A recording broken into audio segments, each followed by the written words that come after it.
Good morning. So we'll start with setting our motivation by way of recitation of the Heart Sutra on page 8. Oh, actually, no, we won't go there.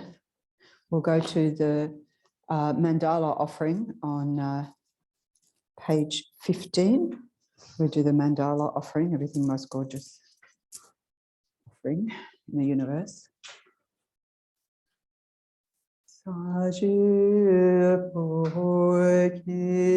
shuk shin me to tramarira hobling shi ni te gen parisa ni jindu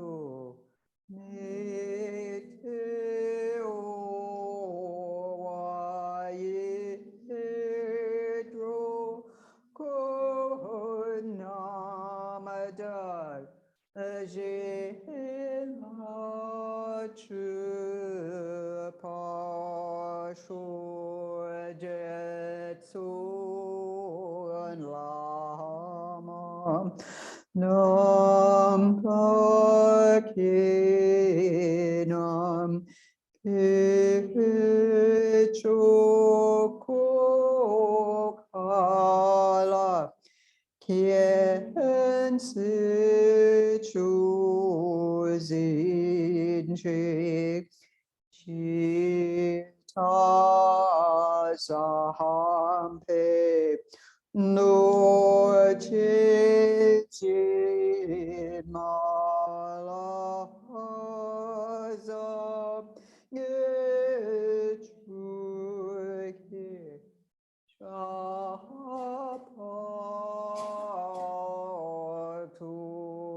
Solidam Guratna Mandala Kam Niriyatayami Sangye Churan Sugye Chunamha Changchu Badu Dabni Kyab Suchi Dagi Chunyen Gi Pesonam Ki Drola Panche Sangye Drupa Shu Samye Churan Sugye Chunamha Changchu Badu Dabni Kyab Suchi Dagi Chunyen Gi Pesonam Ki Drola Panche Sangye Drupa Shu Samye Churan Sugye Chunamha Changchu Badu Dabni Kyab Suchi Dagi Chenyen Ge Pesonam Ki Drola Panche Sangye Drupa Shu.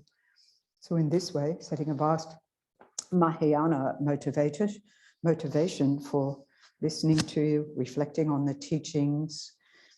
So just taking a moment to think how wonderful it is that here I am, that I have this opportunity, that all the causes and conditions have come together to be here and to continue on with our discovery of discovering Buddhism, of the mind, our discovery of the mind. This is what we're engaging with here, the mind and its potential.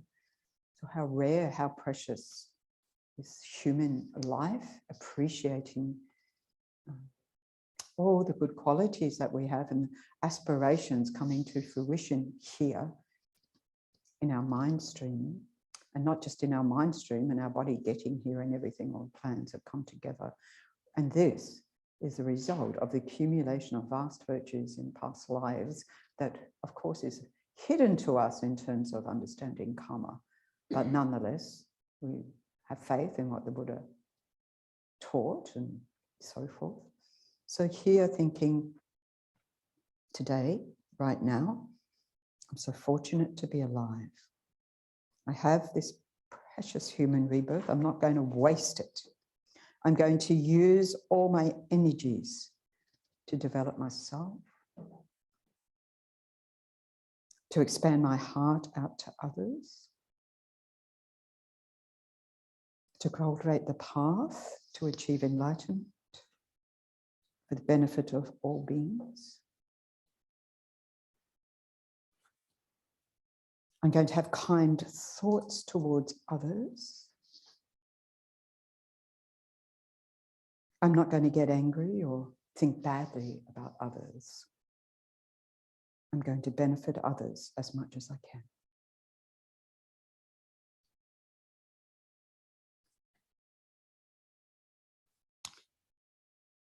So here we are on this journey, discovering the mind, which we've been doing the last few months.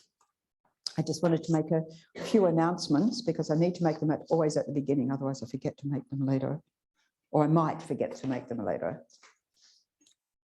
So this is the last of the teaching parts on this module that, as I said, we've been sort of discussing for some months. Whether people have been able to come all the time or just occasionally is okay. That's how it's presented. So next Saturday, we're offering a practice day, and for those of you wishing to complete all the aspects of this module, or not, but anyway, it's a practice day with a meditation, so things that we take into practice from what we've been hearing about in terms of the teachings, discussing and so forth, reflecting on, and how to set up a meditation practice around that, how to deepen our understanding. So that we'll be doing next Saturday, and that will be from, and for those that can come, of course, if you can't come, but you would like to do those meditations, let me know. Even you could come for part of it, but not all of it. It's from 9 a.m. till 4 p.m. next Saturday. I don't know, people bring their own lunch to, people bring lunch, right? So that's that. And after that, we very wonderfully, through the kindness of Geshe Zopa, you might think, oh, that will make my day too long, but nevertheless, I just put it out there at 5 p.m. Geshe Zopa is coming along, and for the Guru Puja practice, even you might not know what that is. Geshe-la will be showing the sort of ritual side for when we're offering salt. Geshe-la offered this from his own side. He wasn't asked to do. We just gratefully accepted, right? To dispel the confusions in our mind. That's why we're here. So we have a wonderful opportunity there. And so I know for myself, I'm a little bit excited about that. And during the day, over lunchtime, we'll be setting up offerings, or just after lunch, because we like to, on those practice days, do something physical, practical, not always be sitting. And it's after lunch, digestion time, setting up the offerings for that. So even if you can't come in the evening, you're contributing to that. So that's a wonderful opportunity. So I hope you can come for, well, absolutely everything, but as much as you can. Also, just the other announcement I wanted to say here, two more announcements. One was on Sunday, we're having a more elaborate going into detail on how this Discovering Buddhism program all comes together, how it works and the different elements of it, and how we can, sort of offer that here together too. And it'll be good to have you to also give feedback from so far. And we'll be discussing a little bit today in terms of some of the elements of this module, so to refresh our minds and so forth.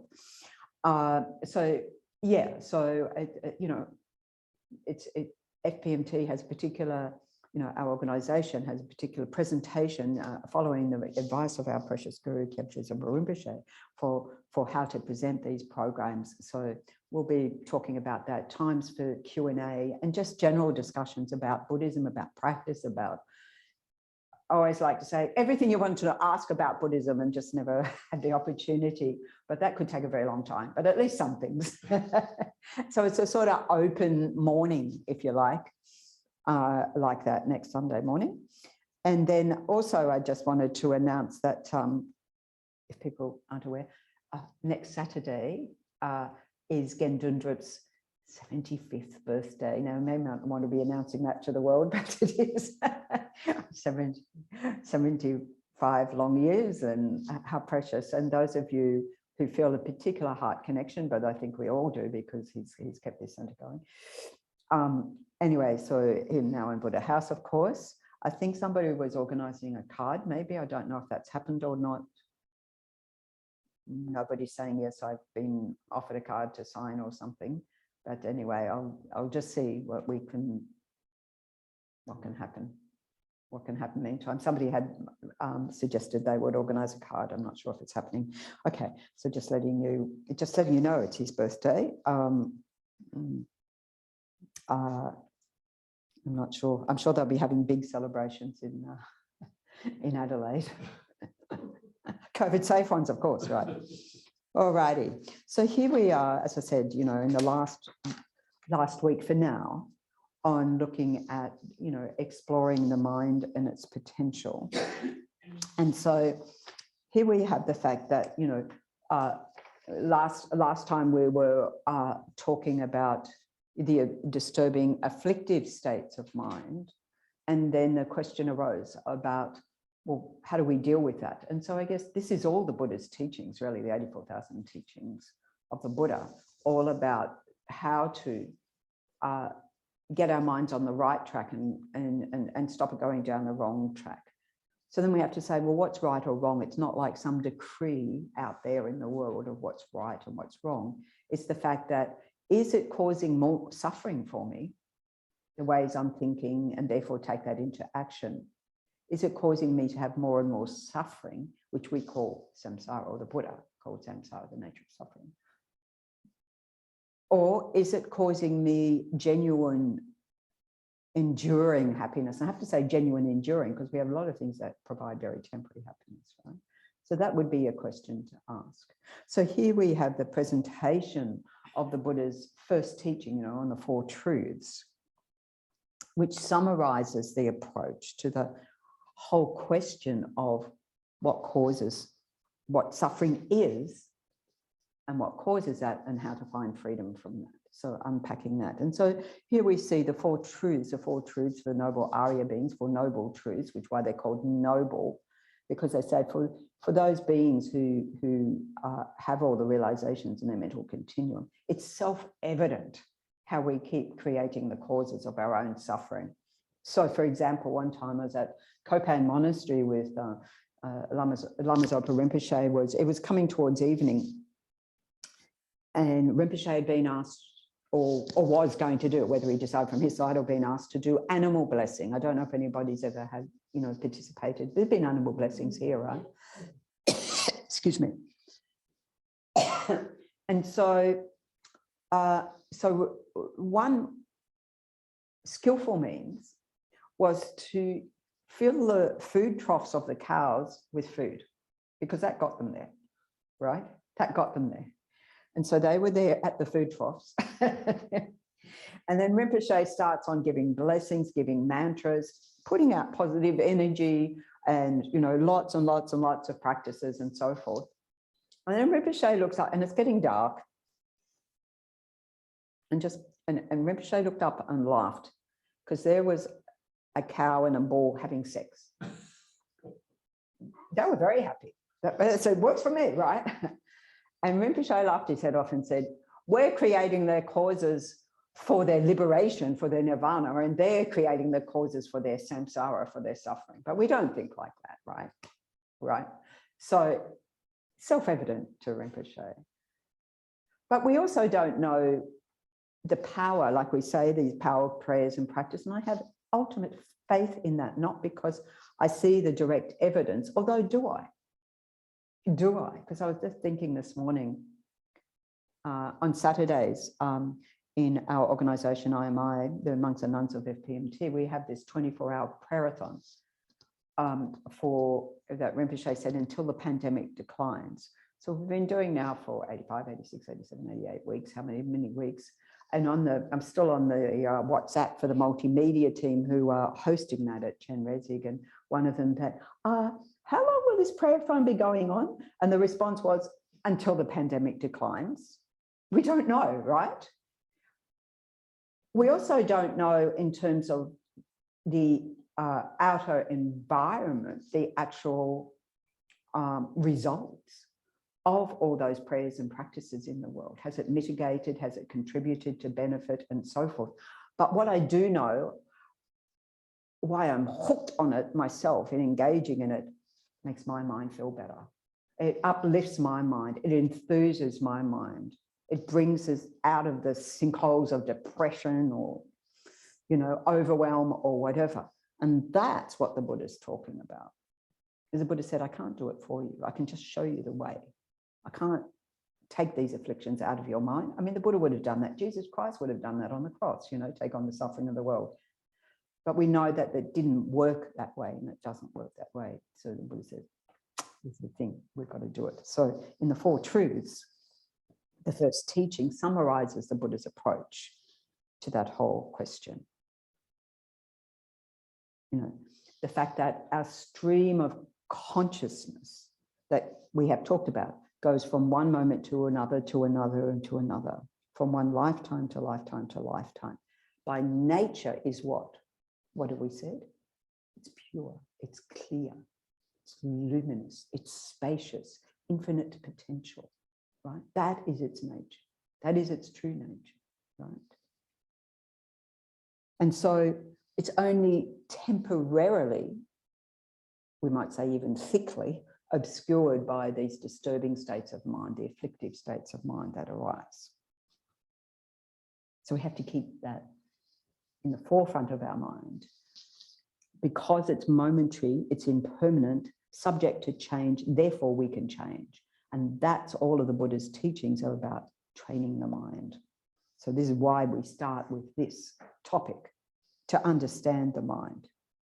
We probably, as we've been going along over the past few months, probably think, oh, I never knew there was so much stuff going on, all the different aspects of mind, or the virtual states of mind, the omnipresent states of mind, the changing states of mind, the disturbing states. Oh, there's a lot. There's a lot to unpack, right?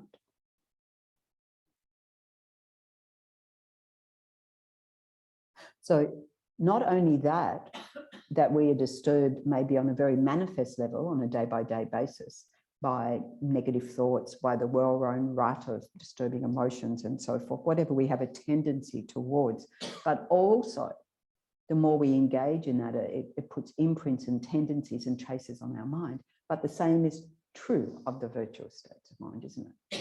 That they also are putting those imprints on our mind. So as long as those afflictions are in operation, the Buddha, as the Buddha said, we will experience their effects. And that is the first noble truth, the first truth, the truth of suffering. So as the Buddha said in the discourse, rolling the wheel of truth. Suffering as a noble truth is this. And I think everyone got the notes? Everyone would have received the notes? Well, from beginning or so forth, from the whole, it's in all the notes. So it's good to look at them. Not forget, oh yeah, I got that a couple of months ago, I haven't looked at it. That's what anyway, just saying. Birth is suffering. Aging is suffering. Sickness is suffering. Now, these are self-evident. These are self-evident. Sorrow and lamentation, pain, grief, despair. We've looked at all these different aspects. Being associated with those I dislike or things I dislike is suffering. Being separated from those I like, those I love, things I like is suffering. Not getting what I want is suffering. So, in short, it's about how we cling at objects. We live in a desire realm and how we cling at this. So here, the first truth, why is the Buddha, and it goes into great elaboration on the truth of the four truths, each and every one of them. We can go elaborately. We don't have the time to do it. Just giving the presentation now. We will, those of you who can come on Friday mornings in February, we will be elaborating a little bit more, but there's always more, unpack. But because the Buddha said this, what is the nature of suffering has to be identified. We have to know what that is. What do you mean? Life is in the nature of suffering. I'm doing okay. But we have to be specific about how the Buddha was talking about this. right? How this propels one life after another of aging, sickness, aches and pains, and, you know, more and more subtle levels, no matter where you're born, in what sort of body, there's going to be suffering. And so that we should not be surprised when that happens. And just go, oh, actually, it's true. It's true, I experienced that, right? And then where does it come from? Where does that come from? Which is the second truth, the cause, the origin of that suffering. So here we often use the analogy of the Buddha being like the doctor diagnosing the fact of suffering, and then have to look at, well, what are the symptoms of that? How did you get that? How did you get COVID? How did you get this? We've got to do the contact tracing. We do the contact tracing of our mind, isn't it? It comes from, where does it come from? Previous states of mind where we've laid those imprints to encounter these conditions again, to be born into this body, to be born into this existence. And we can unpack, I mean, not only do we have such amazing conditions, which we talked about in the motivation we talked about previously, of having this precious human rebirth, appreciating our human life, appreciating our the fact that out of all the beings, human beings in the world, here we are interested in the Dharma. And not only that, we seem to be like in Western Australia, and it's still in a bit of a bubble here, right? So we've still got all the conditions ripening very nicely for us. And okay, it might be about to change, but that's the nature of samsara, subject to change, right? And so not to get frustrated when change happens, because we know change happens, right? But this is the craving, the grasping, you know, at having a body is why I've got a body. At the pleasures of the senses is why I've got a body. You know, I want these enjoyments and so forth. Craving for sensual desires is what craving for existence, craving even for non-existence, maybe. So the Buddha, so all the afflictive states of mind, which we summarized talked about last time. So the Buddha said we have to abandon those, but then we say, well, how do I do that? And that's what we were sort of getting to last week. Well, how do I do that? What are the antidotes? The good news is there are antidotes, right? But what are they? How do I do that? How do I even recognize that this is a disturbing state of mind? When it's anger, we're clear about that. We know it's disturbing. But when it's desire, it can be sneaky. And that's the one that propels our existence. So it's subtle. So we have to familiarize enough not to keep them going, to actually stop them keeping going, to stop them and taking us for a ride, and us to go, okay, I got your number. I know what to do with you. Right, that's the deal. And so, as the Buddha said, it is possible to attain that state, a state of liberation from that, freedom from that, cessation of each and every one of those. And indeed, the Buddha said, you don't have to go through each and every one, chip away. Although we do need to, meantime, if we get over the confused mind that believes those lying states of mind that only elaborate on top of what is there, what isn't there, that don't see reality, correctly. If we can uproot all of those, which we call the root ignorance, we talked about the three poisonous minds, and there really are poisons. We have to think about that. Our minds are poisoned, are toxic with it, riddled with it. We want it out.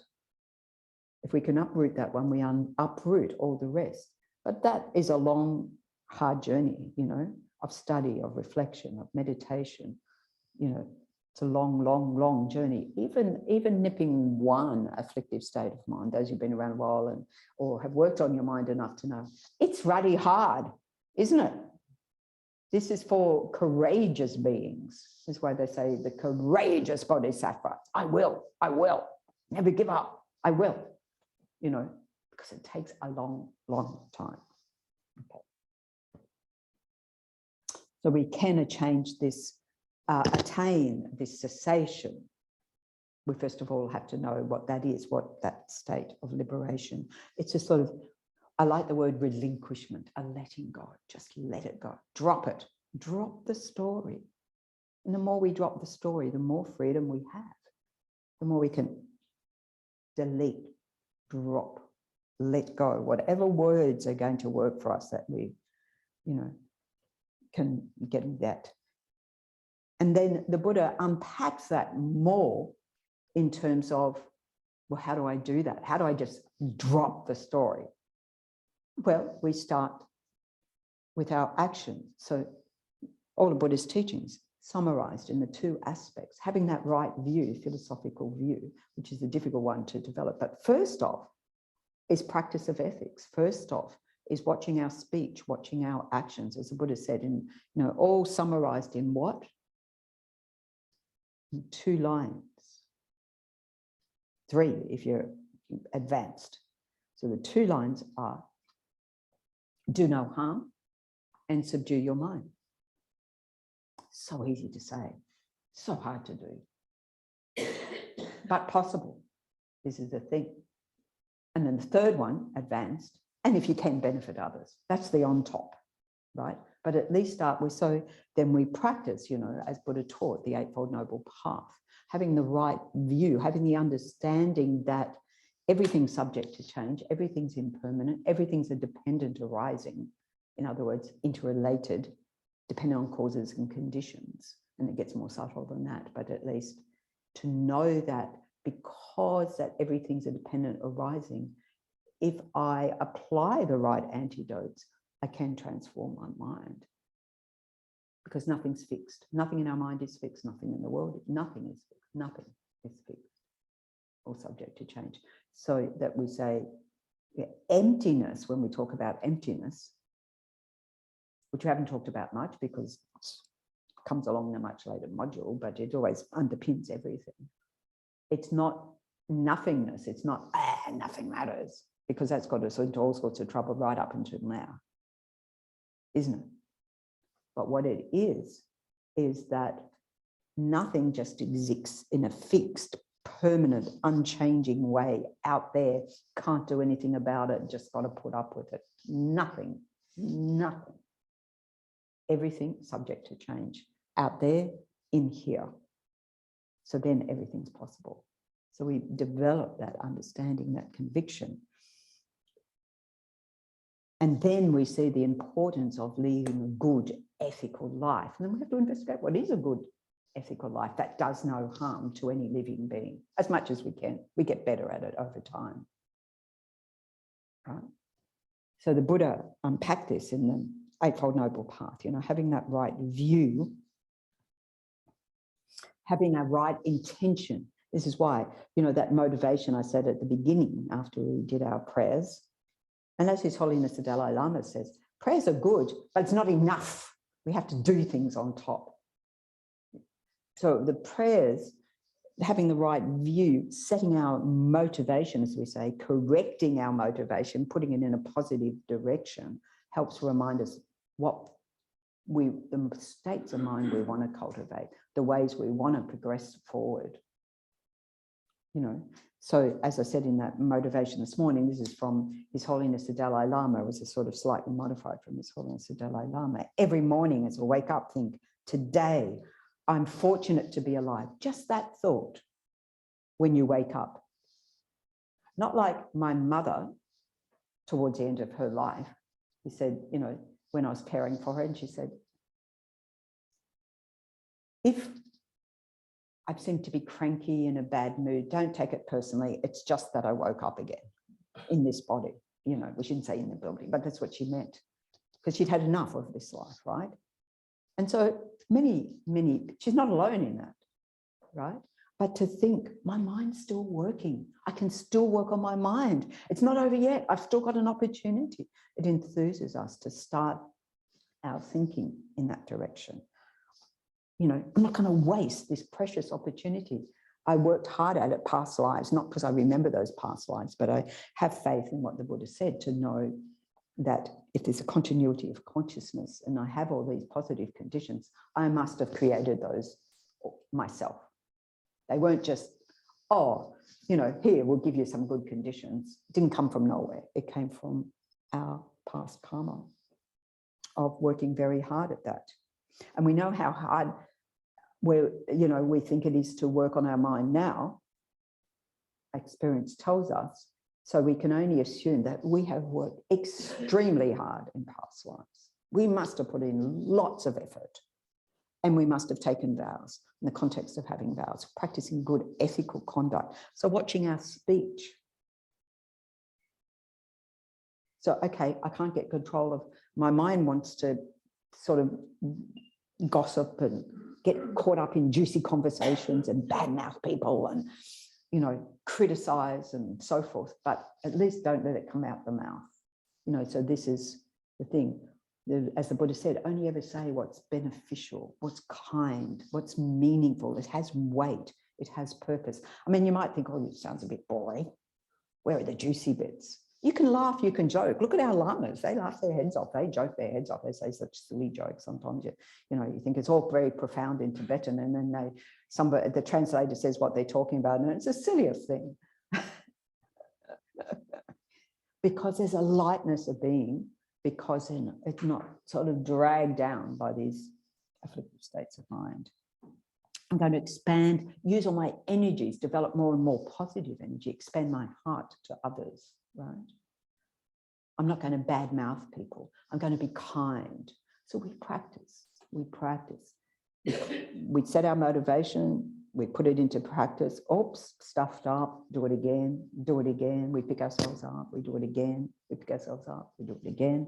We get better at it. Because anything, and this is what karma says, that we're good at is because we've practiced. We practice this life, we've practiced past lives. Anything we're good at is because we've practiced. I don't have to think, no, I'll try and get angry now. I do not have to think that ever, right? If you think His Holiness the Dalai Lama, when asked about anger, aren't you angry at the situation in Tibet? This was 7:30 report some years ago. And His Holiness, don't you get angry? And His Holiness said, I observe anger arise in my mind. I observe it fade away. He didn't say I get angry. He didn't say I get hijacked by anger. I cognitively fuse with anger. I am an angry person. He didn't say any of those things. What did he say? I'm a scientific observer. There's anger coming. It arises, it abides, and it goes away. It's impermanent. He said 1 minute. You might think more than 1 minute for me. But the reason he could say that, because he said, I've practiced meditation since I was 6 years old. Now, His Holiness the Dalai Lama is saying, it takes a lot of work, isn't it? If he's saying, I practiced since I was 6 years old, and now what, 86 or, yeah. Practice. It takes practice, and we just get better at it. Maybe that's why you're here, because you know it works slowly. You might feel better when you leave the Dharma Center than when you came to it. It may not last, but for as long as it lasts, go for it. And we care for each other, we help each other out, we share our wisdom. We find techniques that work. When I at Vajrayana Institute, and when people would come in and go, guess what? I don't get angry with the boss anymore. And the delight of that, fantastic, after a short period of time. Because why? Because we've been given different ways of thinking about it, different ways of shining the light on, yeah, this is causing me problems. So we're careful of our speech and that it's harmonious, that it's kind, meaningful, has weight. And that our actions do no harm, as the Buddha said. And so more and more we get better capacity of doing no harm because we become more alert, we become more mindful. Oh, I don't want to do any harm. but I just killed an ant, you know.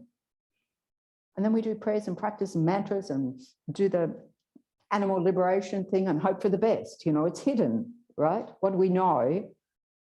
But we see our lamas do that and they know more than us. And so we've got to have faith, you know, conviction.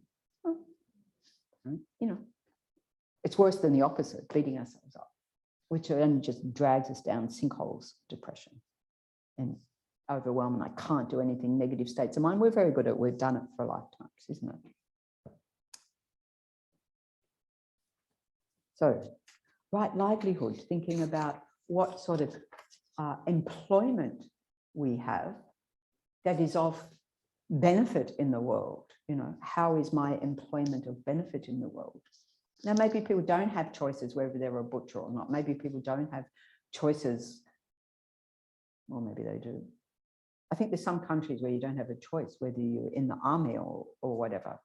You can only hope for all the conditions not arising for you to ever have to pick up a weapon, you know, something like that. There are. One of the monks in Singapore, and he was in the Navy. Anyway, so he does animal liberation every year, gazillions of animals as a sort of antidotal thing to being part of that whole system previously.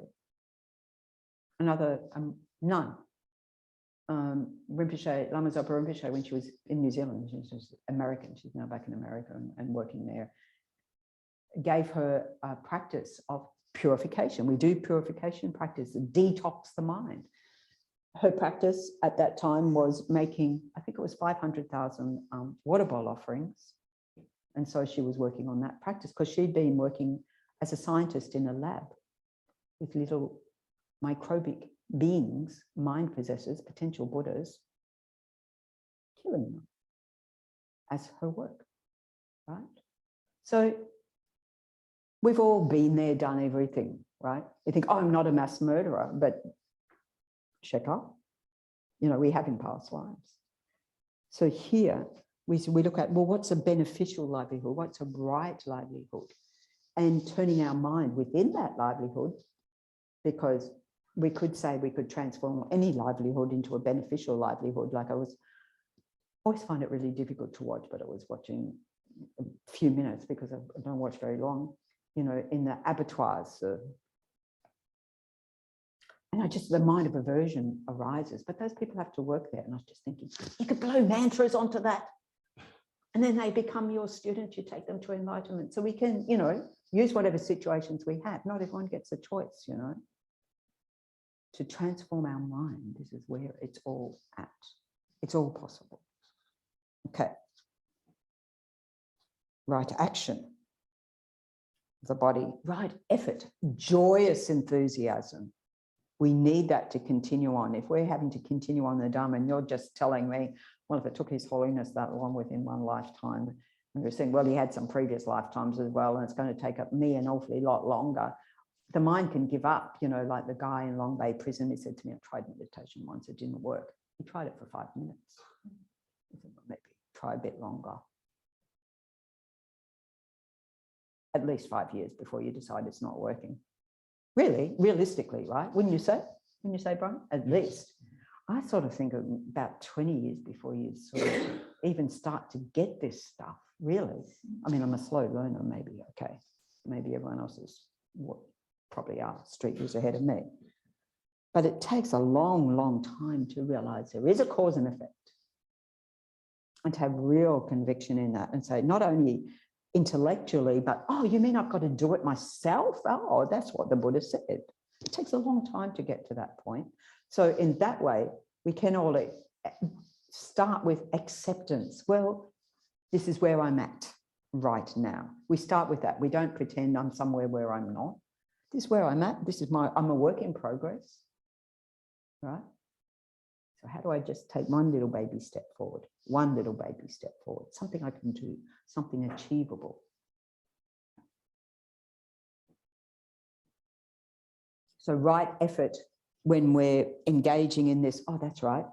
I said I wouldn't harm any sentient being. Oh, that's right. I said I'd say kind words, meaningful words, harmonious words, bring people together, not splitting them apart. and so forth. Zip the lip, sit on the hands. You know, restraint, take the vows, protect the vows, so forth. Do whatever we can.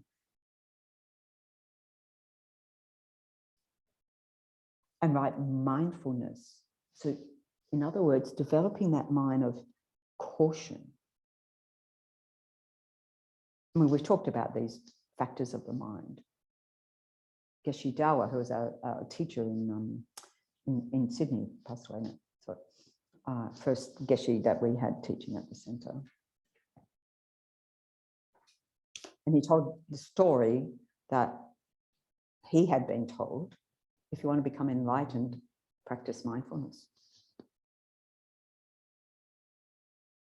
In every step, in every action, in every moment. I mean, you know, as much as you can. So just that present, I mean, starting with the mindfulness of present-centered awareness, but mindfulness as an act of recollection of, oh yes, what's my motivation? What's my intention for the day? What's my intention for everything I think, say, and do? What's my intention in the meditation? Recollecting that, getting good at that. Again, again, again, again, because how do we get good at anything else? Anything at all? We do it, you know, 100,000 hours or whatever they say, you know, what to do. And right concentration. So then we have to learn the methods. This is why we have the meditation days. This is why we have, you know, Sunday morning meditation. Learn the right methods to cultivate the capacity of the mind to concentrate. So we're very good at concentration, but I could concentrate on a movie.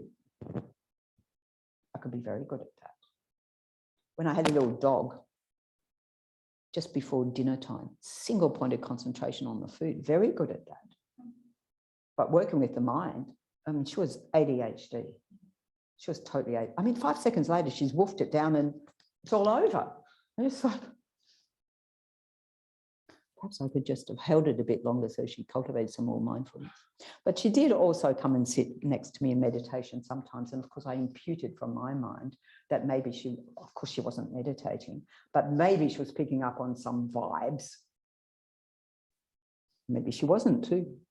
But we do for our four-footeds and other footed friends, no-footeds even, you know, do the practices and so forth, do their animal blessings, liberations, and think, well, you know, how on earth else can I help?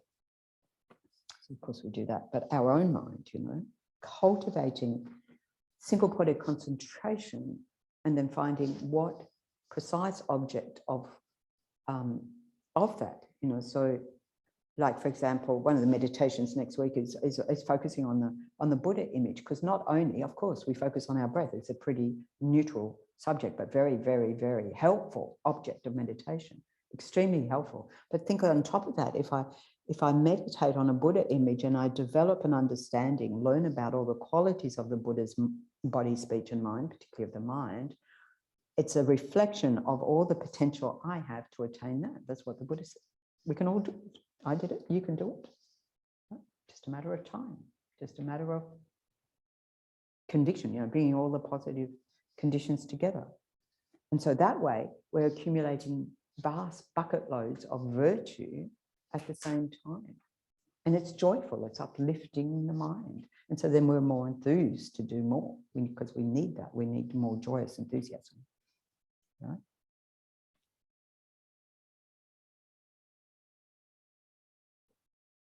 And that brings us back around to the right view, the right wisdom that is in sync with reality, not following down the track of these cheating states of mind that are going to lead to more suffering, but we think it's going to lead to more happiness, just like the cow in the balls and whatever.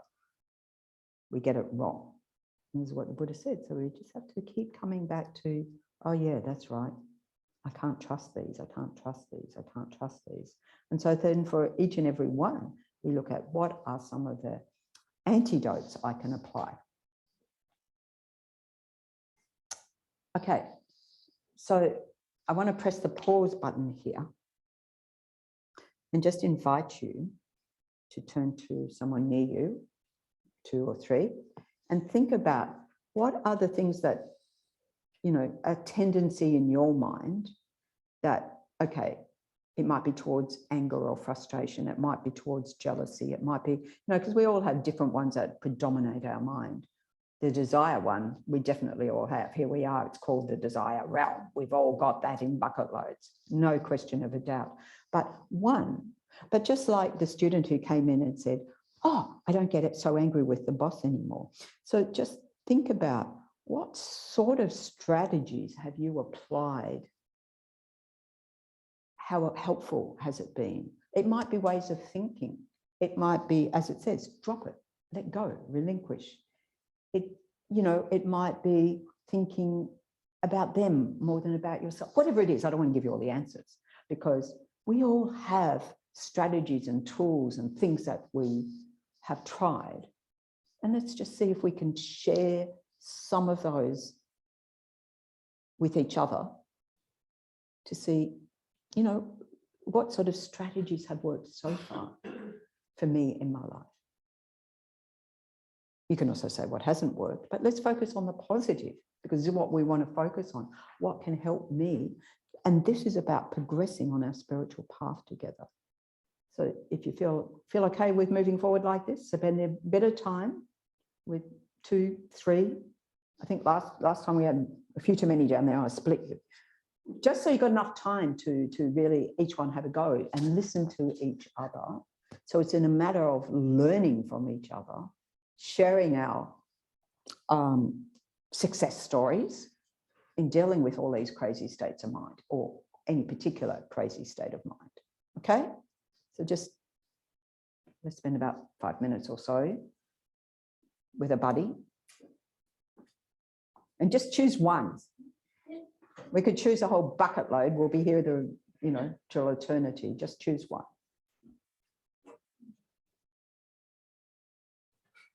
That you wouldn't mind then sharing with the rest of the group. We don't want to hear the whole backstory. We just want to hear strategies. Straighten my legs for a while.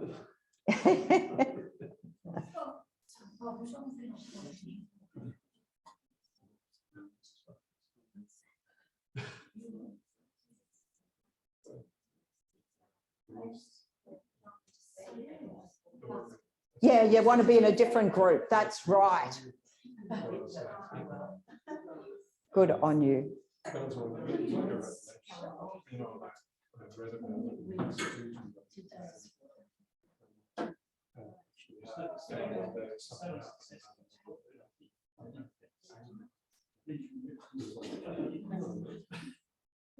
What's actually going on here? And then I was like,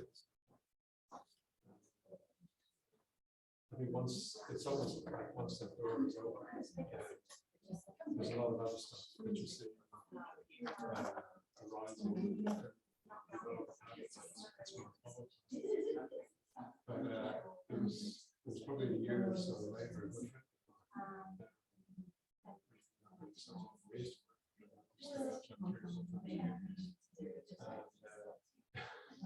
He was telling me that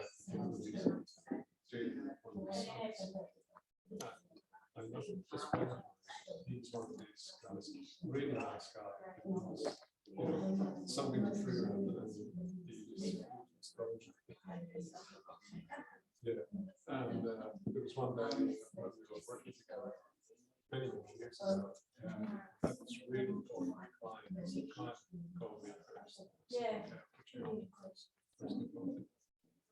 I transferred the call. And Chris was actually at the other end of his office. And I could hear the voice getting louder and louder, and I thought, oh, it's about to go on. So I went down to the office at the time. Anyway, I said, Chris, I tried to think just. But he was really, so he found a way to it.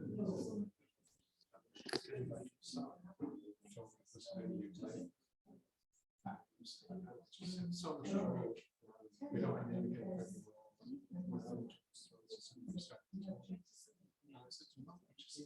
The next time you're in that situation,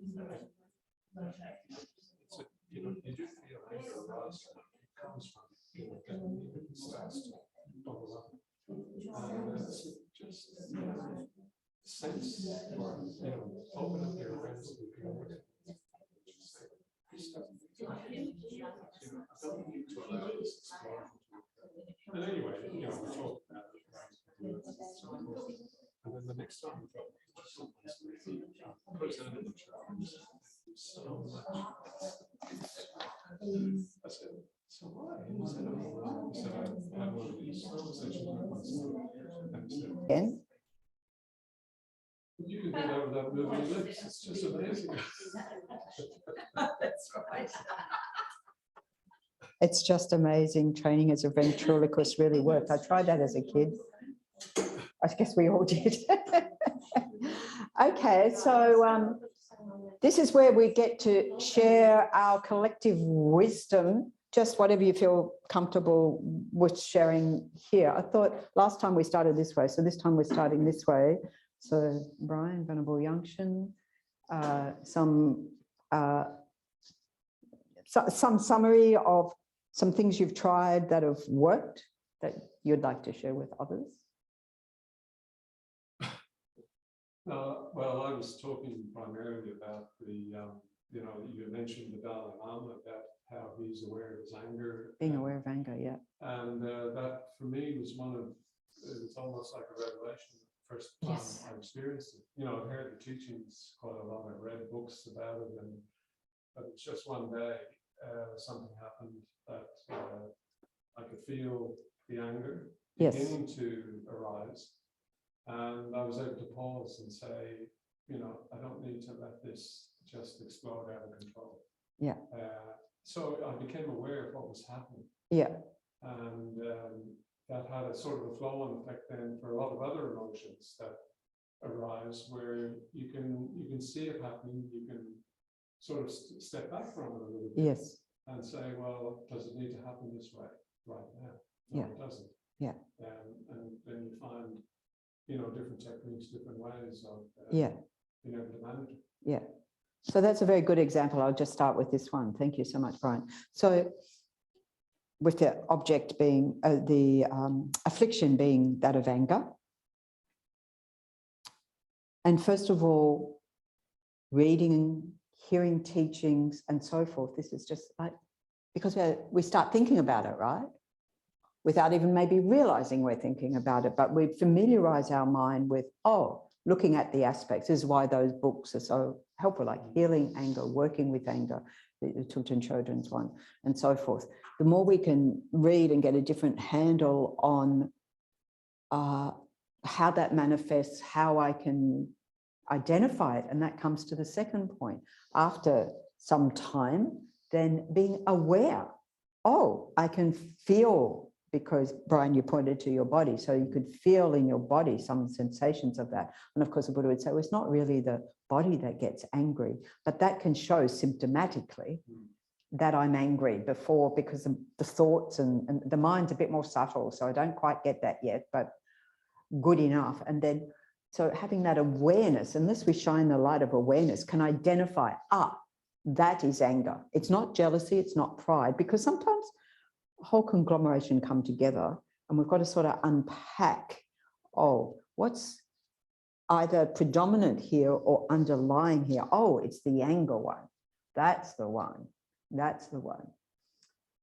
When we can do something about that is not when we're in full-blown rage, but when we can recognize, as the Buddha said, this mind of dissatisfaction, which is indeed the first truth, discontent, dukkha, it's in the nature of suffering.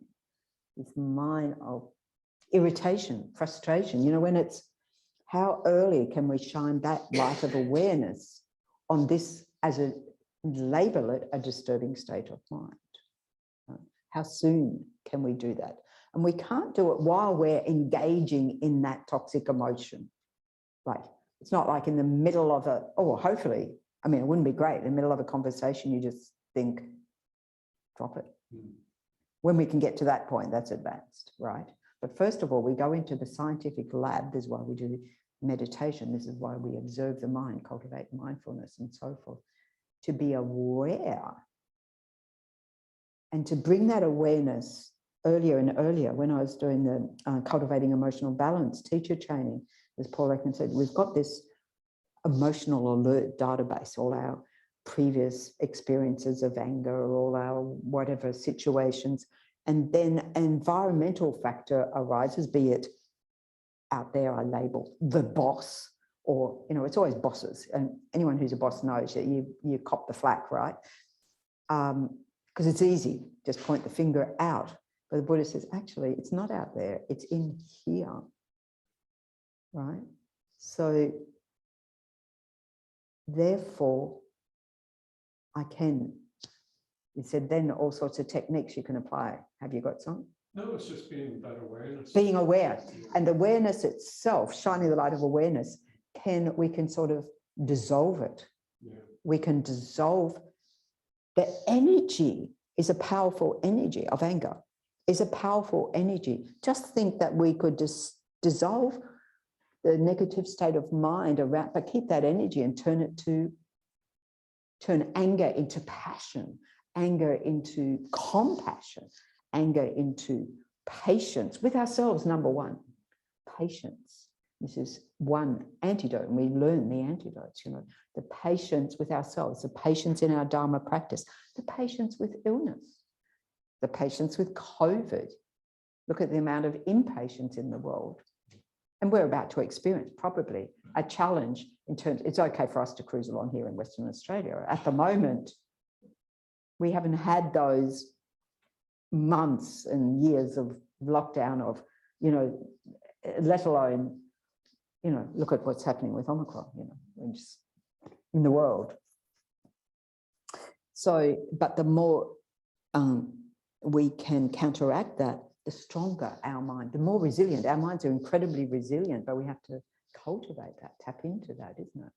So that we can just drop it and see this is just a dependent arises, as His Holiness says, it arises, it abides, it goes. And I just get on with stuff and don't hold on to it and don't keep festering it and letting it grow and letting it just sort of from one incident then wreck my whole day, let alone anyone else's, right? Because I did hear you also talking about in relation to that in the traffic, right? In the traffic. Yes.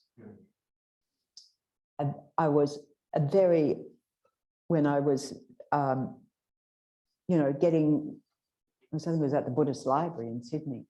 I was going on to teachings and so forth, and whoever was giving a teaching. And what stuck from this one guy was, if you want to progress on the spiritual path, give way in the traffic. Sydney, peak hour. Even I said that at a conference where we were talking about spirituality, and this guy who was supposed to be an expert on spirituality said, well, that won't work. But it does work, because I tried it. It didn't work instantly, because first of all, my trying, I'll use my own example, was, okay, give way in the traffic, I give way to one car, now it's my lane. You could feel it. It's my lane. I'm holding on to my lane. Nobody else is going to go looking, folks. And gradually over time, I recognized that gripping mind and dropped that. I mean, literally gripping the wheel, and you're crazy, right? It is crazy. It's toxic, is what it says. And edging forward. And I'll just come as close, you know. Yeah. And what they do in Sydney more than here is beep. Yeah. The moment the lights change, nanosecond later, beep, if you haven't accelerated out, you know. So incredible. So there's a lot of opportunity, shall I say, to practice, but slowly over time. And then I started feeling like, oh, I'm really good at this. And then someone cut across me going into a car park. I had my, if anyone's seen Fried Green Tomatoes moment.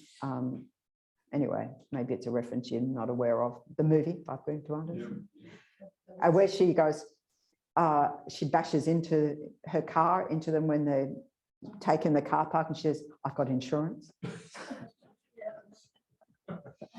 Anyway, weirdly in my mind, I think it's my fragrant tomorrow. You can unpack that and really analyze it. It's not a valid thinking. Anyway, so I had more work to do. Okay. You know, that was after a week. I thought I'd got good at it. And I realized I've got a lot more work to do until such point as to turning the car into a Dharma mobile. This is where I practice. Because, and let's face it, if you're on the road a lot, why not? Dharma mobile. It's your practice machine, right? And so, oh, yes, please come in. Oh, you look stressed. Please come in. And what I discovered was I still get to the traffic lights the same time as they do. But I feel better, you know, because I've actually gone beyond this is all about me to, oh, it's about you. We're sharing this road, you know. And all this, when you started doing that, you would find spaces, everything would start to go, parking car would be better, or you would always find. Well, it's interesting you say that, Jeff, because looking for parking karma, I think I gave up on that in the 80s. I started out with TM, Transcendental Meditation, and that was one of the selling points. You'll find car parks, things will fall into place and so forth and so forth.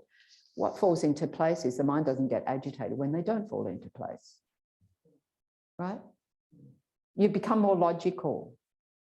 So then you're more in sync with reality, and the more in sync with reality, the more smoothly indeed things do go. But it doesn't mean the whole environment's going to conspire to accommodate you. Stuff still happens. But it's how we respond to the stuff happening that changes, isn't it? One of the little tools I've Brian, used in yes. traffic is, it may sound like a platitude, but is to say everyone that's on this road has a right to get home safely. Everyone has a right to, because that's giving up the looking after number one self-cherishing mode. Everyone has a right to get home safely, you know. And so whatever practice on top we do is like ice cream on the cake sort of thing.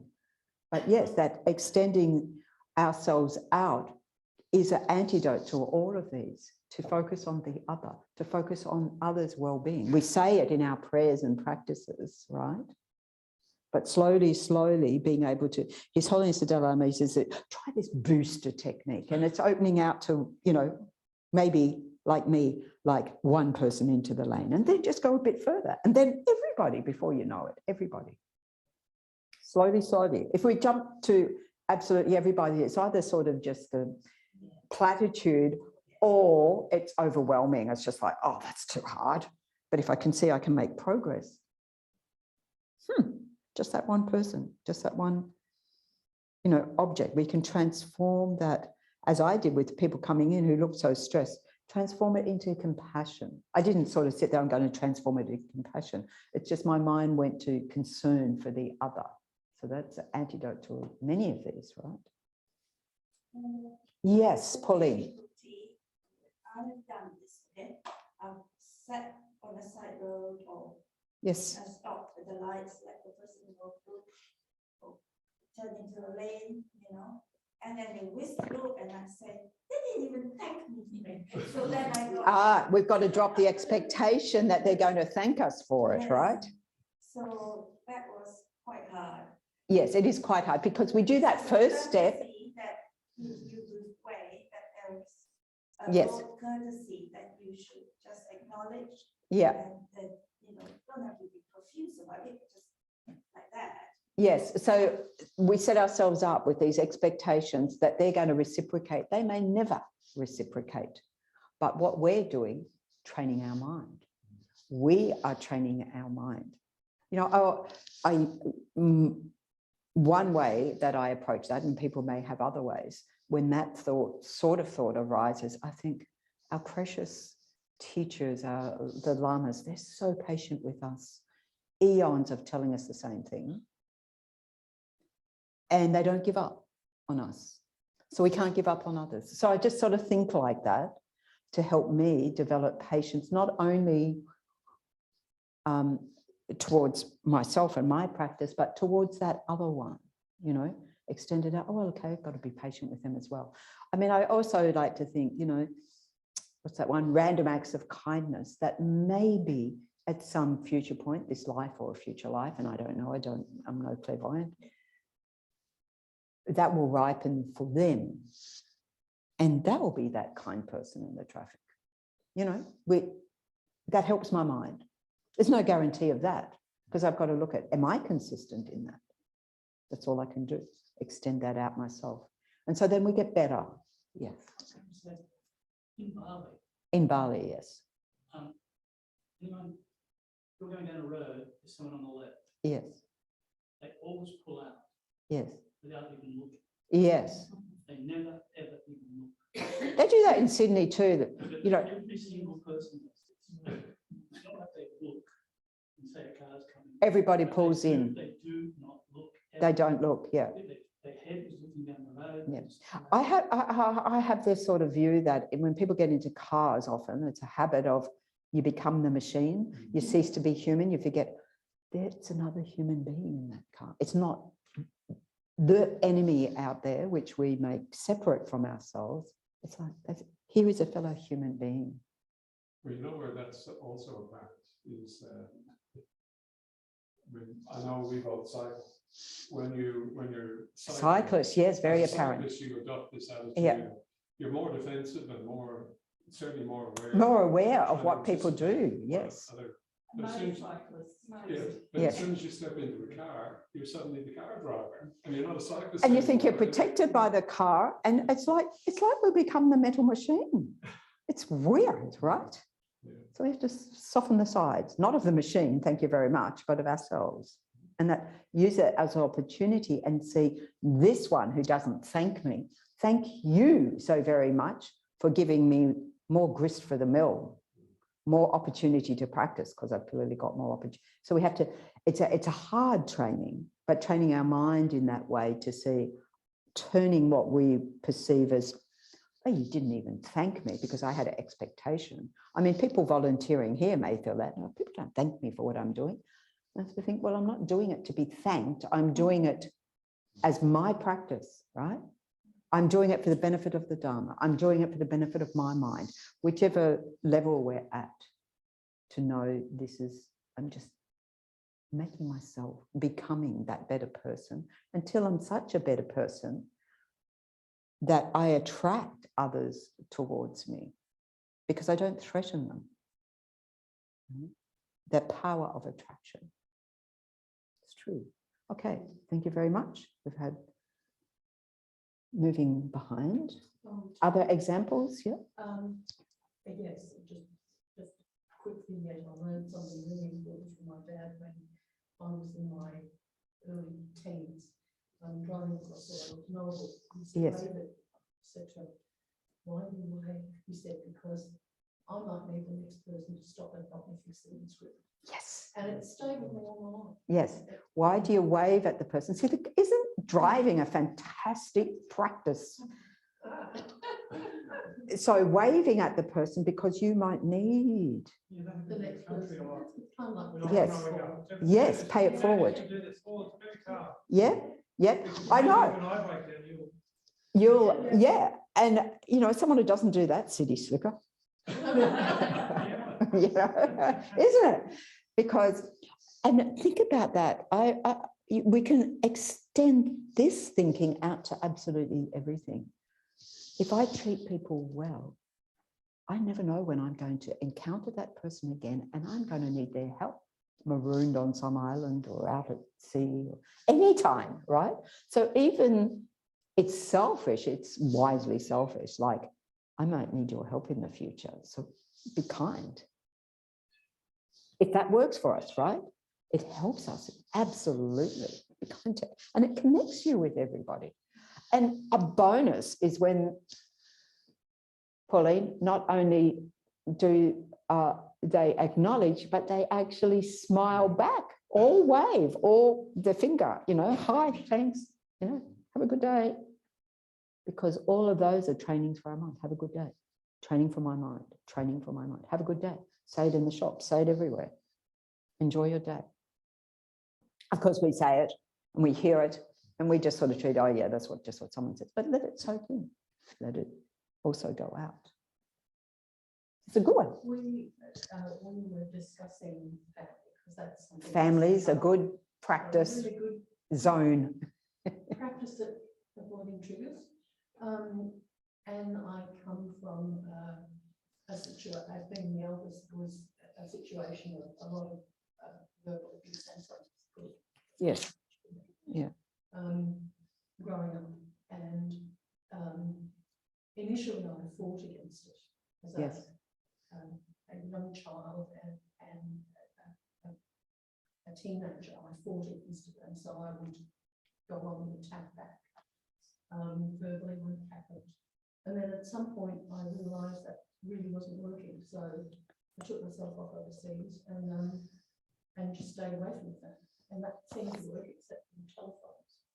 And so I still wound up in that same situation, feeling obliged to keep the chain of not hang up the phone and break the communication, because that wasn't going to serve me. But anyway, so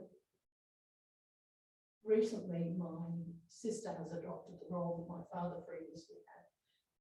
And during the week I had one of those conversations that you really don't want to have.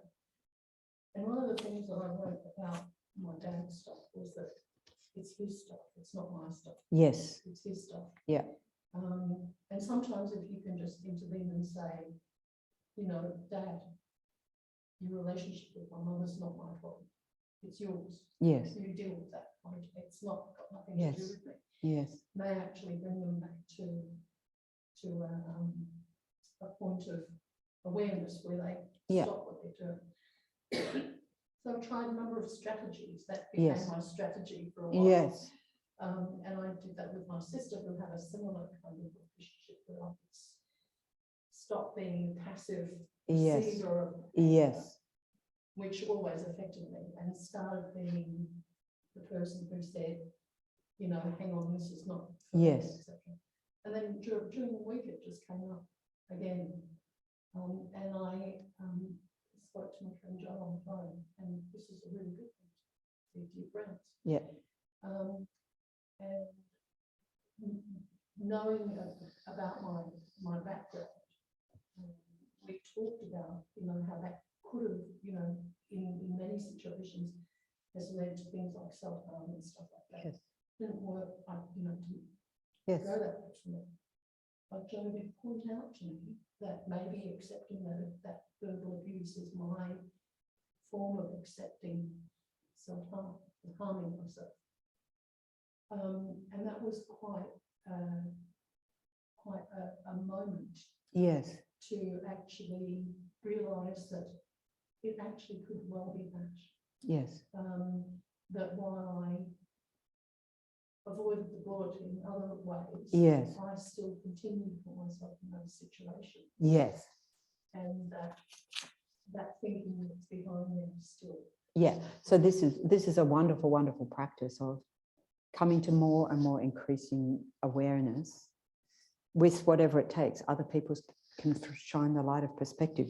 The Buddha showed many lights of perspective, the reading, the contemplation, the phone a friend, everything, to see someone not caught up in that situation, to be able to say, hold on a minute. Are we just enabling? I think we use that word, enabling that behavior. But you've done that over a period of time where you first of all removed yourself out of that situation, so you can become like the distant observer, right? And that can be empowering.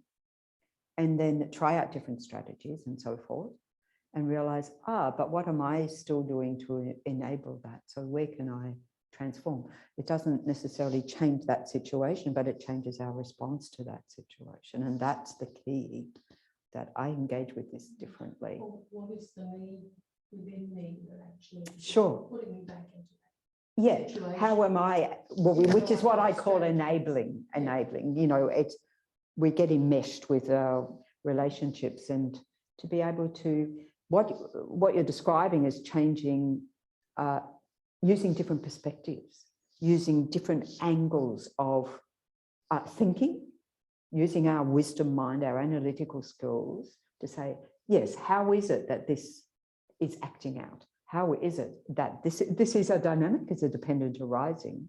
So if I don't contribute to that, something's got to shift. It may not shift overnight or so forth. And you're describing a situation where you just like set a boundary around that, right? And then all of a sudden, they've got nothing to come back at. So that can be a way. And actually what happened after that conversation, subsequent conversation with Joe, and I didn't realise this until many hours later, because my sister sent me an SMS saying, I'm really sorry, I was really overbearing in that conversation. Yeah. And I was really Because you shifted, your sister shifted in response to that. So everything's subject to change. It may or may not happen that sorry would come. Yeah. And that's the frustration, because we want to hear that. Didn't you notice I changed? Because you know, we try one thing and we expect an immediate, because I tried something and like the guy in Long Bay, it didn't work. Because I tried one thing, it didn't work. We dismiss, but it's just like, keep trying different aspects, keep sharing these skills with each other. We've all got experiences. We've all got experiences that work. They won't work in every situation, absolutely not. And we fall down and we just go, pick myself up, try a different angle, Yes. Can we, this concept of becoming an observer? Yes, concept would be. That's what I would like. Experiencing anger. Yes. We have to change to, as soon as we change to an observer, that's another role where you're looking. You're observing the anger and identifying it. Exactly the way to go. Yeah, and you were also changing to the observer mode sort of encapsulates it for me. And so you have to realize that you must change, you can change to the observer. And then as soon as you do that, the anger's gone, because you can't observe it and experience it at the same time. It's true. Conversation, So during the week, one of the things that did happen was that I decided not to do my usual. She puts up some sort of argument, I counter. yes, as yes. as I can, and the rest of it. But if she puts up a opposing point of view to me, I feel obliged to hear the other point of view. Yeah. And one of the things that happened during this conversation was I actually realized that it's group was doing that. Excellent. And I just said to her, I can't, you've had your say, that's it. And nothing needs to have a conversation there. And that letting go of my own righteousness, my own position, Yeah. I think also is a contributing. Yeah, because in that letting go is what the Buddha said. It's a sense of relinquishment. Drop the story, drop my righteousness. And so whatever we want to label the situation from our side. And this was all the Buddha's teaching. You know, Lama Yeshe's book, Becoming Your Own Therapist. And this is what it's about. Recognizing, I mean, yes, we may need, I'm not saying don't see psychologists and counselors when we need them, you know, but also how do I apply that myself? It is being a scientific observer. This is exactly what it is. And this is what we do in meditation. Hence we do the meditation practices when we're not in the actual interaction, because it's much harder in the actual interaction. So thank you very much, you know, advanced technique. But when we take a step back and observe that in meditation, it empowers the mind to respond differently. Or they say, if we can't respond differently, let it abide in equanimity. Just let it be there. It is what it is. You know, sometimes we have to just accept like that. So this is really fantastic. Thank you for all sharing individually with each other and with the group, because, you know, we've come to the end of our time for this morning, which is now this afternoon. just saying, merely labelled. So that I hope that, you know, whether or not you can come to the practice day next week, that this whole sort of series has helped you to see different ways to make connection with each other. It's nice because then you can turn to your friends and your friends can help you out and, hey, try this, try that, because we're all wanting the same thing at the end. You know, not everybody in our lives is wanting the same thing, but we are. So we are our own, you know, Dharma friends, Dharma buddies. So, all right, so we'll bring this topic to a pause, not to a close, because it's never closed, because all the Buddha's teachings are about this. Made all the announcements. We can just dedicate all the merits that we've accumulated here together all over all this time to continue to grow and grow the wisdom in our own mind, the compassion in our own mind, the compassion towards ourselves, number one. And that way we get happier and happier. And then our happiness spills out and benefits others, byproduct, right? Okay, so our dedications we'll do on page 16 in English. The first, after the Idam Guru Ratna, the first two paragraphs there. Through the merits of these virtuous actions, may I quickly attain the state of a Guru Buddha and lead all living beings without exception into that enlightened state. May the precious body mind not yet born arise and grow. May that born have no decline, but increase forevermore. And so then we'll turn over for the long life prayers for our precious teachers, page sort of 19. There's no one labeled 19. We're going to get new labels on the pages. It's going to become, so you can just visualize it says 19 on the page of His Holiness Dalai Lama's long life prayer. Someone's offered to do that. The wish-granting, wish-fulfilling jewel, source of every single benefit and happiness in this world, to the incomparably kind Tenzin Gyatso, I beseech, may all your holy wishes be spontaneously fulfilled. Page 22, long life prayer for Kyabje Dzogchen Rinpoche. You who uphold the subduer's moral way, who serves as a bountiful bearer of all, sustaining, preserving, and spreading Manjana's victorious doctrine, who masterfully accomplishes magnificent prayers, honoring the three jewels, Savior of myself and others, your disciples, please, please live long. And long life prayer for Tenzin Oso. Lord of Dharma, who in accordance with the various dispositions of those to be subdued, makes clear in the light of your well-spoken advice the sacred Ganden tradition, essence of Buddha's teachings, O foremost and holy Lama, to you who are supreme, O Lama, please, please live long. Thank you very much. I'm not able to stick around myself for conversation today, but please continue on the conversation. I've got another appointment coming up soon. So today I can't, but as I said, practice day next week. If you're not able to make that, but you wish to do the meditation practices, just get in touch. I think Susan has everybody's emails, right? Correct? Yes. If not, welcome at. And then subsequently, so next Sunday, we'll talk more about, you know, moving forward with this discovering Buddhism, leading into the next module, how to meditate. Okay, thank you.